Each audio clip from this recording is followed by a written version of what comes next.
Phoenix, Arizona, March the 13th, 1997. There was some incredible sightings over Phoenix called the Phoenix Lights, and they occurred while I was doing my program. I took call after call after call of people in Phoenix saying, "Oh my God, what's flying over our city?" At 8:30 p.m. that night, hundreds of people reported seeing a mysterious flying something.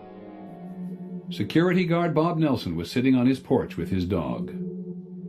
All at once, these 6 or 7 lights came across the top of the hill, and it was moving very slow.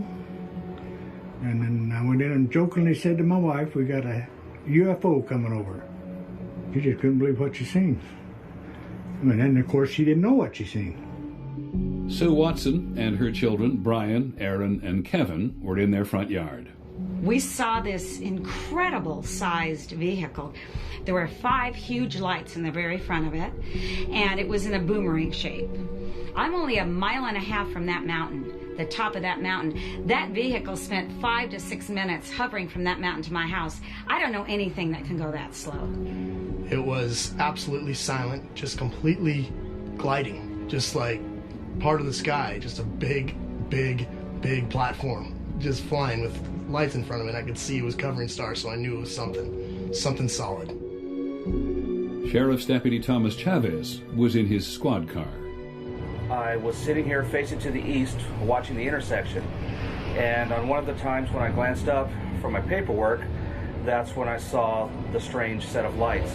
I can't give you a definite answer to what it was. All I can tell you is what it was not, and it was definitely not an aircraft as we know it.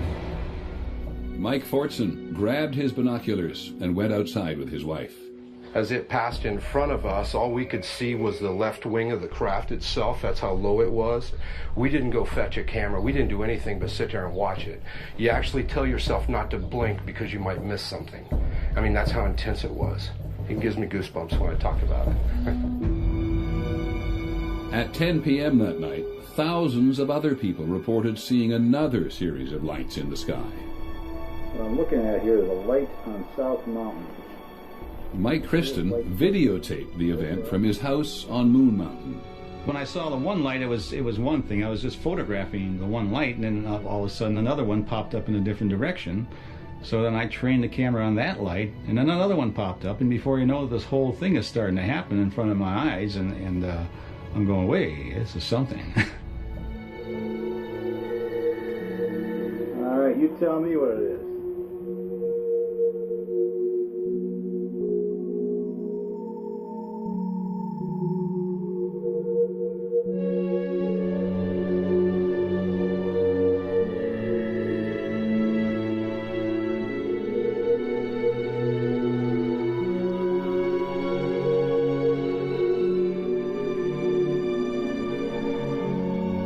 Hey, Sue?